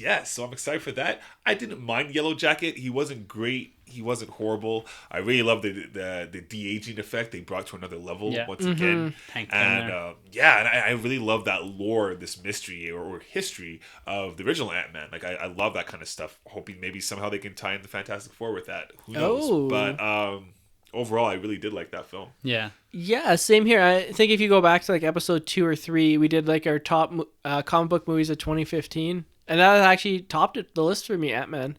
So I had really low expectations going in, and as Troy said, it blew me away. I love that movie. I think it was great. The villain was aight, but everything else just worked so well. And Paul Rudd, introducing to the character, and yeah, it is a really good movie. It's up there for me for probably like one of my favorite MCU films. Yeah, I have to agree with you guys there. I had a ton of fun in this. What they did with the CGI and the shrinking technology and all that, which looks like they're going to step up again in this film forthcoming. I really liked it. Paul Rudd, I was a bit, I guess, my expectations were there's going to be Hank Pym in the role originally and not using Scott Lang. That seemed like a weird pivot for me when they first announced all this was happening. And I was like, I don't really like that because that means we're not going to get Janet Van Dyne and the original Wasp, the original Hank Pym, any of those stories. I was a little disappointed on that end. But after seeing Ant-Man, to me, in my head, Hank Pym's, Ant-Man, but he's the old Ant-Man. Yes. Scott Lang is where it's at. And they've really used that in the comic books recently, too. Like, Scott Lang has been the focal point where Hank Pym has been kind of off on the sidelines of all of this. And, Janet Van Dyne's been back a little bit. Yeah. She had some issues and with her arc in, I believe it was Secret Invasion, which looks like they're touching on that a little bit in here with regards to her being lost in the microverse. Right. So, yeah, I absolutely love the film. The supporting cast was great. T.I. Michael Pena is fantastic in this as well. It looks like Michael Douglas, he was really good too as old Hank Pym. Yep. So that was kind of going in. I was like, I don't know if I'm going to buy into this. Fully bought into it. Love the character. The tease at the end with the Wasp and Evangeline Lilly taking on that role. Yeah. She was good in Ant-Man. She looks like she's going to be a badass in Ant-Man and the Wasp. Might steal the show, I think. Yeah. And that's kind of what we're hearing is that she is really the character they're putting to the forefront here. So hopefully we get to see her even maybe get her own spin-off film later on. Or just A-Force. Yeah. Like, how cool would it be if A-Force would be awesome? Yeah. How cool would it be to have it kind of a pseudo-trilogy in Ant-Man, Ant-Man and the Wasp, and the Wasp? Oh, yeah. Like book framing. That'd be wicked, That'd be cool. Man. That'd be cool, yeah. Yeah, and like where the Wasp takes center stage and Ant-Man comes in at some point to help her or something like that. Like she gets her own spin-off film. So the trilogy is, singles on either side and then the team up in the middle. That's cool. That'd be kind of cool. Yeah. I like that idea a lot. Mm-hmm. Yeah. Now, speaking of Marvel and the MCU's timeline, this is going to be the first prequel film, if we can call that, or out of sequence film maybe is a better way to put it, since the first Avenger, really. Now, Guardians of the Galaxy Volume 2 was out of sequence as well, but because that is somewhat dislocated from what I'll call the main Avengers storyline, that didn't seem to factor too much into things until they came into Infinity War and the growth of Groot and all that, and that's kind of how that was represented, that time gap, right? So this is taking place outside of this normalized sequential storytelling that Marvel does. Now, if you look at their marketing, they've made that very, very apparent that Ant-Man and the Wasp were not present in Avengers Infinity War, and what they're dealing with initially at the onset of the film is the consequences of Captain America Civil War. So that was really the last time we saw Scott Lang was being arrested, put into the raft, and then subsequently broken out by Captain America. There's a drop line in Infinity War that Clint Barton and Scott Lang both took plea deals and ended up under house arrest. So when we're going into this film, and when everyone's going to the film, the expectation is that the events of Avengers Infinity War will not be resolved or really touched on. I think once we get to a bit of discussion on the end credit scene, we'll see a reference to that, or at least like the timing of the film will catch up to that. But as far as timeline goes, this takes place after Captain America Civil War and before Avengers Infinity War. So an interesting little I guess, step back in the timeline and a little bit of a subversion away from the sequential storytelling. Do you guys think it's a good idea for them to be doing that with this film, or should this have come out in some other order? Should this have come out before Infinity War? I think this makes a lot of sense because obviously you couldn't have made it after Infinity War. No. And I think if you put it out before Infinity War, it would have got lost. I mean, like, you couldn't really put it out before or around Spider-Man or Thor or Black Panther, would have been lost. I think this is perfect because then Infinity War gives it that little bit of a boost at the same time, especially with them dropping the name of Scott Lang and whatnot too, right? And then I think it makes sense actually. I guess we'll see this Thursday, this Friday, but. Yeah, I think from a business sense, it totally makes sense. But in terms of like my watching order, I have to see it. But you know, I may actually move this ahead of Infinity War and watch this first before Infinity War. Yeah, I guess nothing really stops you there when you're doing like a home viewing or anything like that. The interesting thing about this, and the thing I kind of like about this release, yes, I agree from a business perspective, probably your best move. You couldn't say swap Ant-Man and the Wasp, Infinity War, and release dates because you don't want Infinity War buried in July. And, you know, that May slot, that coveted slot, can't go to Ant-Man and the Wasp. Just because of the size of the property, not necessarily the quality of it. But the interesting thing about this is I find they're using this as a bit of a pseudo follow-up as well as a prelude to Infinity War, in the sense that it seems like they're going to expand on this idea of the quantum realm. Now, this is known as the microverse in the comic books, and Hank Pym, Scott Lang, and all that are somewhat familiar with the microverse, or very familiar with the microverse, I should say. Now, what it is, and I don't know how they're going to explain it in the film, but it's essentially an alternate dimension accessible through the sling rings, so Doctor Strange, right, as well as the Pym particle, so shrinking yourself. And this is somewhere where space and time are believed to be somewhat irrelevant. So you can actually be going from place to place. I don't know how they're going to do this, if this is a way to get around time travel. Right. And that it's not something that's, say, overly accessible. It's not like you're going to have Iron Man with a thing on it. You know what I mean? Right. It might be that they're going in and out of the quantum realm. So it escapes away from really screwing around with the timeline and allows you to pop in and out of things, maybe influence. So I don't know how they're going to do this, but the quantum realm seems to be a focal point of this film. I think we're going to see a lot of that in relation to Janet Van Dyne and her return, as well as how this could have consequences for Infinity War. So if this was to come out before Infinity War, you may have this overall perception that, okay, they're going to use this to fix this. The same way people are saying, oh, the time stone can just reverse everything. Right. Don't think they're going with that. This may bring, or at least shed some light on how we're going to get some resolution within Infinity War, but without giving it away before Infinity War, if you know what I mean. So this may have better connection to Infinity War and, say, Captain Marvel than it does Black Panther and Thor Ragnarok, if you see what I mean. Right, especially when you see the set photos of Avengers 4, we see Scott Lang. He's very present there with Tony Stark. Yeah. So it looks like that's going to be kind of an interesting plot point. And I have heard that there is a lot of reference to the idea of the quantum realm. So be prepared to hear that and kind of consume that in a way that it means something bigger, would be my prediction. I'm not saying that that's for sure. I'm saying the film or anything like that. But that's going to be something that I say as a viewer to pay a little bit more attention to in the film, because I think it's something that maybe even Captain Marvel is going to reference, maybe Doctor Strange later on. Maybe the Negative Zone. Who knows? Fantastic Four. There's a lot of big things to go there. And I think that's fantastic. But, there you go. Pun, right? Let's talk a bit about the characters. Now, we've spoken about Scott Lang, Ant-Man, Hope Van Dyne, who's the Wasp as well, and Hank Pym. They seem to be kind of your main characters, if we can call them that.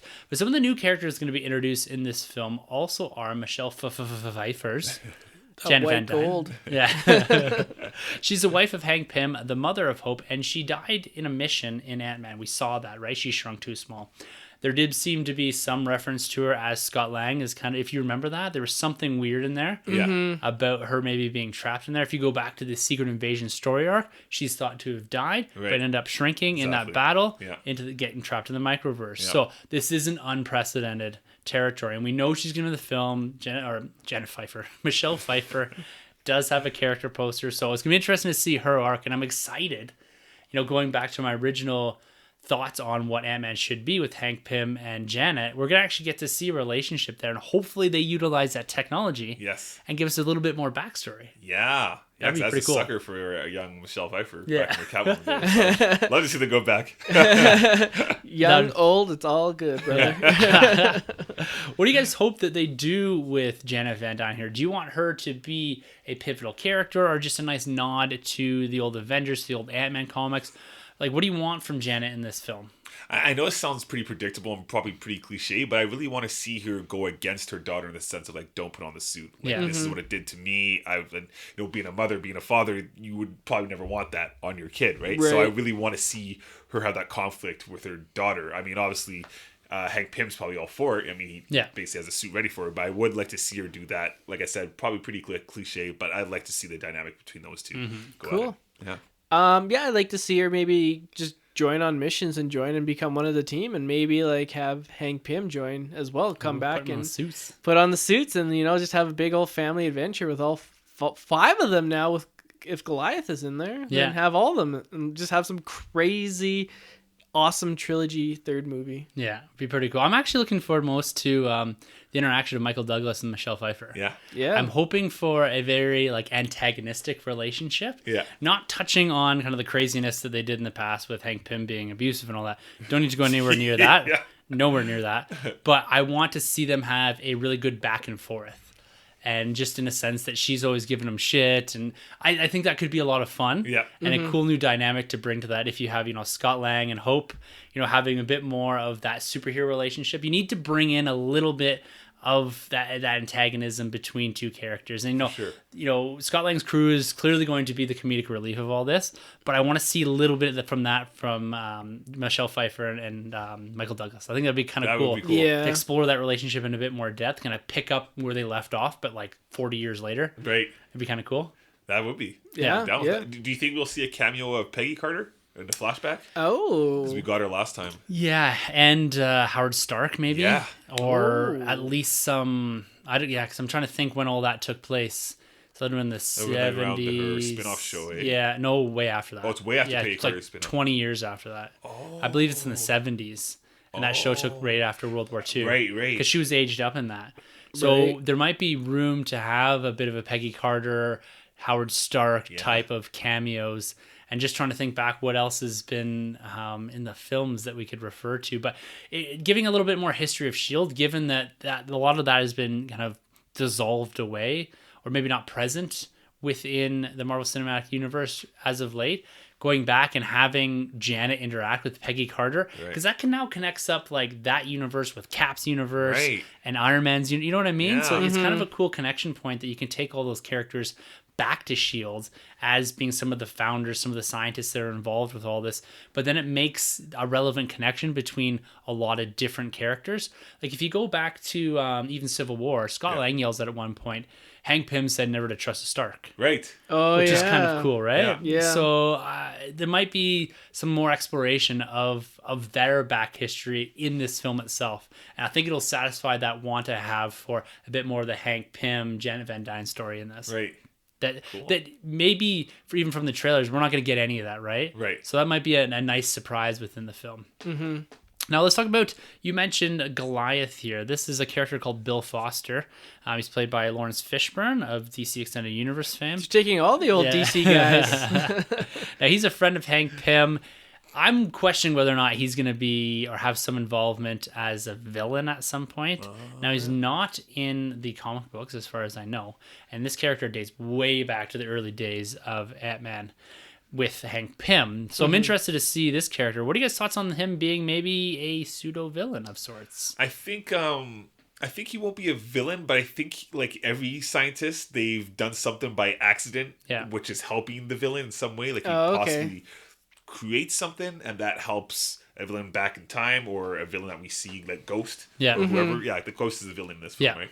So I feel like he probably has something like that, you know. Yeah. Interesting. Okay. Now correct me if I'm wrong, but in Civil War, wasn't he on the opposite side of Ant-Man? Like, didn't they each choose? Goliath wasn't in Civil It War. wasn't. It was Oh. Goliath, but it wasn't this Goliath. I don't He's think. like Giant Man Yeah, I don't think Yeah. it was Bill Foster. Oh, okay. It in was. Civil War. It's not. Yeah. No. In Civil War, the comic run. Oh, you're talking Yeah, about yeah, the comic book run, is- sorry. Isn't that the original Goliath? Isn't it the same guy? Isn't it Bill Foster, or is it the? I'm is not it a sure because newer- Cassie Lang is also in that, I believe. I don't know. Yeah, I don't know. They probably just I did it can't because it remember. look for a cool visual as like them, like two giant people right. Yeah, 'cause he battling. dies ultimately by the fake Thor. Whoa! Spoiler alert. This is Civil War. It's been out since 2006. Sorry. Some of us are still getting around to reading it. Yeah. No, I'm just kidding. Yeah, I don't think he's gonna be a villain. I've heard actually some interesting things about the villains in this movie. So Let's keep that spoiler. I'm not spoiler-free gonna for you. spoil it or anything, but just one of the reviews. It was a spoiler-free review, and I was like, okay, I'd never heard of this before, so I ended up doing some more research on it. But we'll talk about it for the Ant-Man and Wasp review. Yeah, next week. Okay, we'll you talk got an about that. insider there, eh? Yeah. because the main villain that's been at least presented to us in the trailers is the Ghost. Yes. So it's an interesting character. It's played by Hannah John Kamen. So I'm not too familiar with the actress, but this character in the comics is traditionally male. They switched the gender here. The producers and the directors said that gender was somewhat irrelevant with this character, and so I think it's great they decided to go with the female villain again. Yeah. Some of the strongest villains in the Marvel Cinematic Universe, albeit there's not many of them, have been female. Yeah. And so the cool thing about the Ghost, and it's a fairly, minor, I would say. I'm not sure even in the history. I don't know a ton of history about Ant-Man himself from the comic books, but the ability to kind of phase through objects via some sort of stealing of PIM technology, I think is pretty cool. Visually, it's going to be awesome to see what they do with this. You kind of got that whole shaky thing. And Yeah. you see her in some of the trailers kind of jumping through walls or whatever. Right. So it's going to be an interesting character to go toe-to-toe with Ant-Man and the Wasp themselves, with the ability for them to shrink and this whole quantum realm thing and all that. Right. Seems to fit fairly well. And I'm excited for this film because unlike, what was it, Yellow Jacket, Yeah. was a character that suffered from the same thing that even an Ironmonger or Whiplash does, is that they're a character that is born out of very similar technology to save story time, so they don't have to say, oh, there's this whole different alien thing, blah blah blah blah, Yeah. and have this whole other backstory. They're just like, same technology, bad dude, wants to do evil things, therefore you get it. Yeah. You don't have to think too much about it. This seems maybe they're going to put a bit of a different spin on it. Yes, it is born of similar technology, but it's like that next evolution of it. And so it's going to help in not only giving the character or the villain a bit more of a backstory, which is something we've seen be real successful, with Eric Killmonger, with Thanos, even a bit with, what's her name from Thor Ragnarok? Oh, Valkyrie? Or no, Hela. Hela, yeah. Yeah. Bit more beefy backstory to the villains. Yeah. Often seems to elevate them. So if you can use that to develop Ghost's backstory as well as this idea of the quantum realm too, so it might be an interesting way to give a lot more visual exposition as to how the quantum realm works, how Right. everything's going on, using this villain character that is a villain, maybe not a villain, I don't know. Is it a greater good situation? So I'm hoping that they use this character for a lot more rather than just cool visuals and kind of punchy. Yeah. Yeah. No, I'm right there with you. Yeah, so agree. overall this film looks very exciting. Super pumped for it. Now, if we look at the Rotten Tomato scores as it stands right now with 96 reviewers, it's at 83% on Rotten Wow. Tomato. So certified fresh. So this Good. seems to be received fairly well. Audience score. Haven't got that one yet. We'll talk about that next week once that's fully revealed after people start seeing this. But overall, general positive reaction. Now let's talk about box office predictions. Something that we like to throw on the table before the film does debut. Now going back and looking at the original Ant-Man, it debuted to $57 million on its opening weekend. It was relatively the same weekend, I believe July 17th, 18th, something like that. Oh, okay, yeah, sounds familiar. So yeah, very, very similar time frame as spring release, and it went on to do about $180 million domestically. Now, where do you guys think this is going to land? Given what's around it, Incredibles 2, Jurassic World, Infinity War still lingering in their Deadpool, a lot of films out there right now. How do you think this is going to do opening weekend? I'm going to be pretty positive on this because I need a big win for my box office run. This is my number 2 pick, so I'm going to go 105. 105. I think it's going to beat expectations, and I think it's going to, the positive word of mouth. It's got great reviews, so 105. I think that's going to do pretty well. Okay, Troy? Comes out this week, eh? Yeah. And what did you say it did? 57 originally? 57 originally. I'm projecting 88. 88? Okay. Yeah, I'm going to stick it in there at 88. Yeah, I think it's going to slightly overperform. So if you look back at some of the other films like Thor Ragnarok, it's not going to perform like Thor Ragnarok. Doctor Strange, which did $85 million. Yeah. It's tracking kind of around that, so you're pulled there. So, but I'm actually going to say $94 million is going to do. Okay. So just shy of Captain America: Winter Soldier. It's going to get almost a double on its original take because of Infinity War, the popularity of the brand of the Marvel Cinematic Universe, and people's awareness of who Ant-Man is. Last time, not a lot of people knew who this character was. This is coming off the heels of Age of Ultron as well, so which saw a bit of dip in quality. That wasn't reflected so much, or that was reflected a bit in Ant-Man and the Wasp. If I'm thinking about that correctly, yes, I am. Yes, maybe? I don't know. Anyways, I think it's going to do, kind of that mid-90s, I'll say. 94, I believe, there. So I like it. I think it's going to have a pretty good weekend. It's not going to be, and I don't think the expectation should be that it's going to perform anywhere like Guardians 2 or Spider-Man Homecoming or anything on that level. This is kind of one of those films, and again, when we talked about expectations with Solo and all that, got to lower those a bit. Not every Marvel film is going to make $600+ million at the box office domestic. It's probably going to finish in and around that $250-300 million mark. Yeah. So, but yeah, I think it's going to do fairly well. It's going to get this thing definitely another sequel. I believe it's another franchise that is going to extend beyond the end of Phase 3 and continue on into Phase 4, especially with a character like the Wasp, maybe potentially taking this franchise and running with it a little bit. Yeah, totally. Yeah, now let's talk last things here. Post-credit scene predictions. First, you have to predict, is it going to be 1 or 2? And then follow-up is what they're going to be. I'm going to throw this to you first, Sunjay. I can only think of 1. So I'm going to say 1 right now. Yeah. What's it going to be? What's it going to be? It's going to be, I think it's going to be someone disappearing. It'll be like 6 months later or whatever. And then it'll be like either Ant-Man or the Wasp. And then just one of them disappears. And then they're like, what's happening? Yeah. I think that's what it's going to be. Okay. Troy? Yeah, I think it's probably going to be Wasp disappearing, just because we do know already off the set photos. Scott Lang's in the episode. Spoiler alert! Avengers 4. There's photos out there. We talk about every week. I don't listen to this podcast.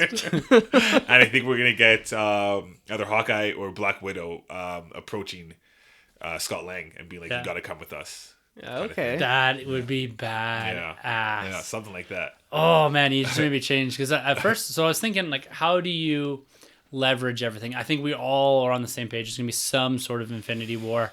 I agree. Like a 6 months later, someone disappears, Hank Pym, Hope, all that. They kind of gone and left Scott Lang. But this idea of then him being approached by Hawkeye or someone, right? Because Hawkeye is the one who went and got him for Civil War, right? Yeah. That would be really cool. Because I was originally thinking, okay, are they going to do something with the Quantum Realm and Captain Marvel? Right. Oh yeah. Are they going to reference? So we have a reference at the end of Avengers: Infinity War to Captain Marvel. Are you going to get something similar there? I like this better. It makes more sense. Is that our Cap or someone, right? And be like, Scott, like, what's up? You're left, so there's not many of us left. What do you want to do? Like, I think that would be really cool. I think that's the way they have to go. And it might even be 2, is you see everyone disappear, they establish the timeline, and then the follow-up is Scott Lang being like, we're like trying to figure this out, and then he's approached by, one of the someone. Avengers, Oh, it's got to be Hawkeye, though. I It's got to think be so. Hawkeye. I think so. That'd be sweet. Do you think half the ants disappear? When Thanos snaps his fingers. Yeah. Really? Like, you see all these like little like ant pixels flying away? That's interesting. Did it snuff out half of animal life? Must have too, right? Yeah. What about plants? They're alive. The half of plants. So then if plants are alive and he snaps. Sentient beings, maybe? I don't know. Well, so what if you have like a monkey that knows sign language? Do they disappear or not? A monkey's a sentient being. Random selection. It's breathing. Well, plants breathe too. Okay, here we go. We'll get into that in our Avengers. Did the plants survive? Yeah. Imagine if I had like one chance meeting with the directors of Avengers 4 and that's what we talked about for like an hour. Did the plants survive? I never really gave much thought to that. Yeah. You see these palm trees disappear in Avengers 4 now because of me. They spend like the whole movie dissecting that and not even touching on Thanos. Yeah. Thanos lawn care. Yeah. Yeah, I got some weeds in the back. Thanos, can you do your thing? God. All right, gentlemen, that about wraps it up for this week for the Nerd Room. If you'd like to be a part of this show, you can always email us at thenerdroom@gmail.com. You can hit us up on Facebook or YouTube. You can always catch us on Twitter. Our handles are at the end of the episode. And for next week, we're going to be talking Ant-Man and the Wasp, a full spoiler review, full episode length review there. We're going to be breaking this thing down, everything from the key plot moments to the characters, to the end credit scenes, to the box office prediction, to everything that we can think of for Ant-Man and the Wasp. So make sure you get out to the theaters and see that and catch up with us next week. So until then, for the Nerd Room, I'm Tim. I'm Troy. And I'm Sunjay. And thank you for entering the Nerd Room. This has been a Nerd Room podcast production. You can find our hosts, Tim, Troy, and Sunjay on Twitter at TheNerdRM, TroyTheBoy87, and Sunjabby. For more content from the Nerd Room, check out thenerdroom.net. And don't forget to subscribe to the Nerd Room on iTunes, Podbean, and YouTube. Be sure to head over to StarWarsCommonwealth.com to find more podcasts in the Star Wars Commonwealth Podcast Network, including Talk Star Wars, Tumbling Saber, Generation X-Wing, Rogue Squadron Podcast, Skyrims Podcast, and San Diego Sabres. Follow the Star Wars Commonwealth on Twitter at SW Commonwealth and take your first steps into a larger world.